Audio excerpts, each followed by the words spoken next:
Selamat pagi teman-teman trader, salam sehat ya. Semoga tradingannya tetap profit. Saya akan bagikan seperti biasa area-area penting ya di minggu ini. Tapi sebelumnya saya mau memotivasi untuk teman-teman tetap konsisten membuat jurnal ya. Ini jurnal saya 29 Maret sampai 1 April ya. Sebelumnya memang saya harus melakukan review terlebih dahulu posisi-posisi apa saja yang saya sudah taruh ya di minggu lalu ya. Ini posisi di 22 Maret bahkan 2 minggu yang lalu ya. Seperti biasa saya menggunakan time frame H4 dengan open posisi biasanya di H1 ya. Kalau tidak ada area-area yang tepat untuk saya entry ya saya nggak entry gitu. Tapi bila ada area yang menarik ya saya baru entry biasanya gitu ya. Satu hari biasanya saya mungkin bisa entry 1-2 kali ya. Kalau memang banyak area ya mungkin bisa lebih dari 3 kali gitu. Tapi kalau tidak ada area yang menarik ya saya tidak entry gitu aja ya.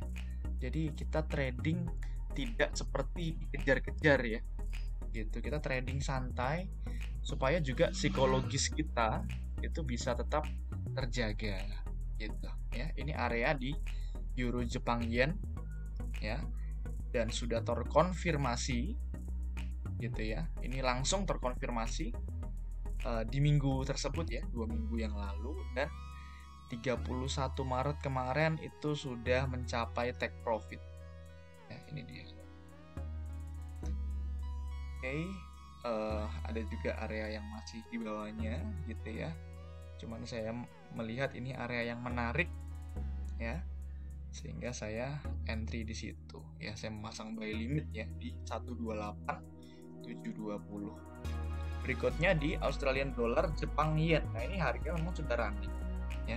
Saya terlambat untuk memasang pending order buy, tapi ya saya langsung instant execution di situ ya di harga 82904. Kita lakukan buy di 26 Maret ya, sebenarnya juga 2 minggu yang lalu gitu ya. Dan memang baru mencapai take profit di 30 Maret gitu. Untuk kali ini saya menggunakan take profit risk rewardnya itu 1:2 ya gitu. Memang saya biasanya menggunakan 1:1,5 gitu, tapi kadang-kadang juga saya menggunakan 1:2 kalau memang dirasa area pending order tersebut cocok ya, kira-kira bisa memberikan profit yang lebih maksimal. Oke, tapi saya tetap sarankan kepada teman-teman 1:1,5 aja gitu ya. Kalau kita merasa area tersebut memberikan misalnya contoh 1:3 ya kita biasanya pasang rewardnya itu biasanya di bawahnya gitu ya, supaya apa, mengamankan profit kita gitu ya. Dan ini dia Euro GBP ya, kita taruh buy limit di 0.85386 gitu ya, dan di minggu itu juga terfill gitu, dan sekarang masih running posisinya gitu ya rekan-rekan ya. Sehingga untuk posisi minggu lalu yang sedang running itu sudah mengalami take profit 2 posisi, sehingga minggu lalu kita profit 4% ya. Saya selalu untuk mengendalikan psikologi saya, jikalau profit ya oke, tidak terlalu euforia ya, tapi jika loss juga ya tidak terlalu sedih juga. Kenapa? Karena saya sudah menggunakan ya teknik ini selama beberapa tahun terakhir gitu ya, dan terbukti dalam ratusan pending order yang saya lakukan atau ratusan entry itu win rate-nya masih di atas 50% ya, atau win rate-nya masih profit gitu ya. Teman-teman mengingatkan lagi kalau misalnya risk reward-nya 1:2 ya, win rate di atas 40% itu sudah profit gitu ya.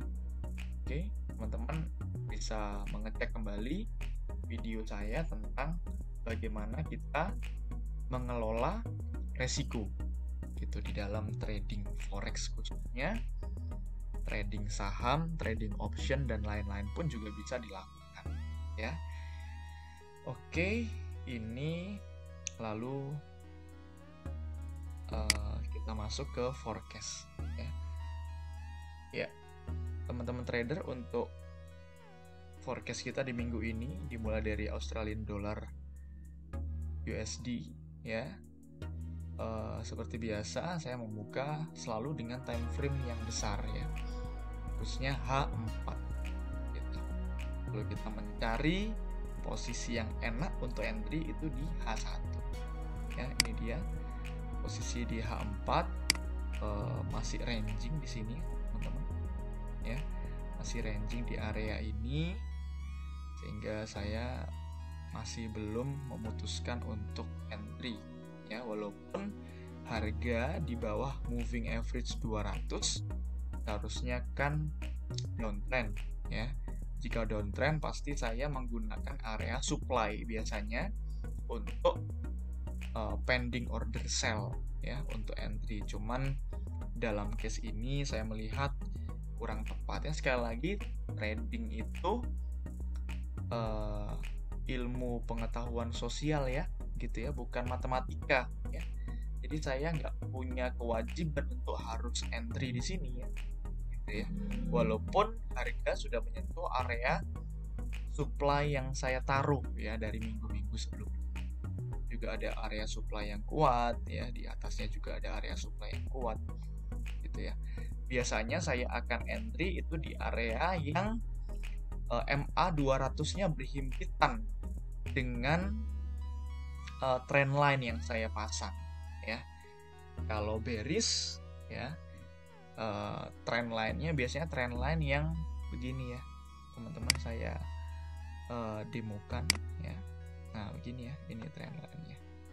Nah biasanya di area yang akan berhimpitan di sini ya, dengan moving average 200 ya. Saya di sini menggunakan eksponensial.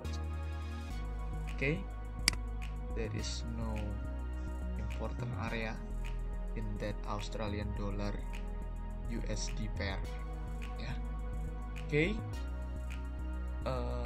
di sini juga ya saya belum entry, tapi ini area yang menarik ya, supply yang menarik. Kenapa? Karena kalau kita lihat di D1 ya, nah ini dia, saya perdekat lagi ya. Nah ini dia ya, area di D1 ini ya, di harga 84188 ini sebenarnya adalah area supply yang baik ya. Ini dari September dan Desember 2017 ya, area ini belum tersentuh lagi sampai 2021 ya, baru ini tersentuh dia gitu ya. Kemungkinan akan turun gitu, cuman saya belum memasang pending order chart. Execution. Nah, dia sebenarnya sudah mencapai ya sejak Februari kemarin gitu. Oke, saya biarkan dulu ya rekan-rekan. Saya di sini hanya menunjukkan area-area pentingnya ya, supply and demand-nya saja gitu kepada teman-teman. Untuk pending order atau instant execution-nya, entry-nya saya biasanya akan share di grup saya, so gabung di grup Telegram saya ya gitu ya, kalau rekan-rekan mau lebih lagi belajar gitu. Karena kesibukan memang beberapa public sosial media saya itu saya mute ya gitu ya, dan saya hanya satu arah saja gitu ya, untuk menghindari interaksi yang lebih banyak karena kesibukan ya, takutnya saya nggak bisa mengelola grup tersebut dengan. Oke, saya lanjutkan. Di sini ya rekan-rekan, Euro USD itu ada demand yang kuat. Demand ini warnanya hijau ya, biasa saya taruh di bawah. Artinya di situ ada potensi untuk kita melakukan entry buy gitu ya. Oke, coba kita lihat di D1 ya, di sini ya. Ini area yang kuat. Apalagi di bawah ini ya, 16688 ya dengan 15700 sampai ini ya. Itu area yang demand yang sangat-sangat kuat ya. Tapi harga saat ini yang running itu belum menyentuh itu. Tapi kemungkinan memang ini akan up dulu. Karena jangka pendeknya kalau kita lihat di H1 ya itu harga naik ya, mulai untuk meninggalkan atau membuat higher low gitu ya. Dia tidak membreak area ini.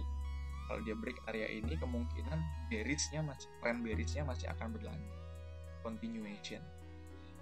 Tapi karena ini dia kembali ya, kemungkinan ini akan bukan hanya retrace tapi akan reversal trend. Kemungkinan besok akan di atas EMA 200. Tapi saya belum juga melakukan entry di sini gitu ya. Kita akan lihat nanti gitu. Itu area yang baik ya. Rekan-rekan, area berikutnya ini tadi di Euro GBP saya yang masih running ya, masih running loss sekitar 34 pips gitu ya. Saya akan tetap biarkan ya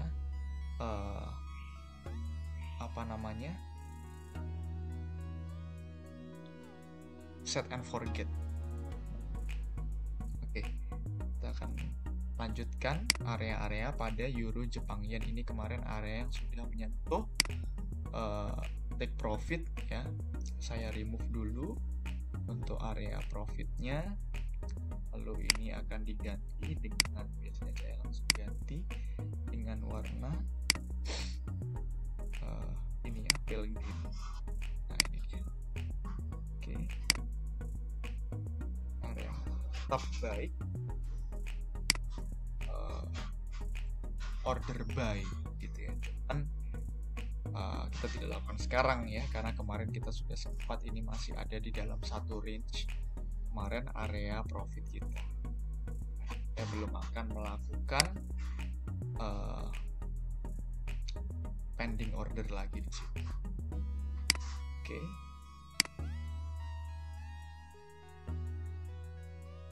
Kita besarkan lagi time frame-nya di D1. Ya, itu masih di area yang masih agak sulit ya. Pun sebenarnya di sini ada area yang baik. Oke, nanti kita akan analisa lagi. Jauh ini area saya masih ya, biar rekan-rekannya. Oke, kita tinggalkan kepada gold ya, atau XAU USD ya. Ini area yang baik. Sebenarnya kemarin kita sudah bisa entry karena pattern ya. Ini adalah double bottom. Kan saya nggak entry juga, kemungkinan nanti siang saya akan entry di area ini. Oke, akan ini sebenarnya udah akan berubah trennya, tapi masih belum break area 1755 ya di sini. Kalau sudah break area 1755, kemungkinan harga akan up kembali ya, akan terbang lagi gitu. Saya kemungkinan akan memasang pending order buy di sini 1719.98 yang areanya sampai 1707.03. Oke, ini untuk pound USD ya, areanya masih seperti ini. Kita masih belum bisa memutuskan apa-apa walaupun ada demand di sini dan ada demand kuat juga di bawahnya. Kemudian ada supply di 139780. Memang harga sekarang sudah sedikit di atas EMA 200 ya, tapi belum break ini saya belum memasang pending order biasa. Terus di CAD sama seperti minggu lalu, masih areanya, cuman saya naikkan sedikit trend line saya gitu ya. Dan kemungkinan nanti juga saya akan memasang pending order sell di sini ya, 12601 gitu ya. Nah, kemungkinan harga masih akan turun ya, USD terhadap Canadian dollar. USD Japanese yen masih bullish ya, sangat jauh meninggalkan area-area kita ya, sehingga kemungkinan kita juga belum akan memasang pending order di situ. Di CHF juga sama ya, kemarin kita meninggalkan dari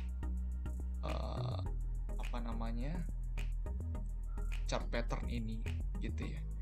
Ini ada flag ya di sini. Oke. Dan terakhir yang kita analisa di pagi hari ini adalah NZD USD. Ini juga ada double bottom. Sebenarnya juga area yang baik sekali ya, karena trendline saya juga mendukung gitu ya dalam time frame daily. Nah ini ya masih dalam uptrend ya, dan harga itu koreksi ke sini untuk double bottom sebenarnya sudah bisa entry di sini, langsung instant execution buy. Kalau rekan-rekan eksekusi langsung entry di sini, rekan-rekan harap tetap memperhatikan disclaimer ya, risk diperhatikan ya. Silakan have a good proper risk di sini. Teman-teman mau buy di sini. Oke, ini dia areanya. Oke, dan di sini saya masih ada area-area supply yang cukup kuat ya. Untuk time frame H4 itu masih bearish ya, tapi di daily kita lihat ya, sejak Februari Maret 2020 itu sebenarnya harga itu naik terus gitu ya untuk New Zealand dollar gitu. Jadi tetap ada supply yang kuat di sini ya, saya pasang supply. Oke rekan-rekan, itu saja yang mau saya sharekan. Stay curious, don't stop learning because life never stops.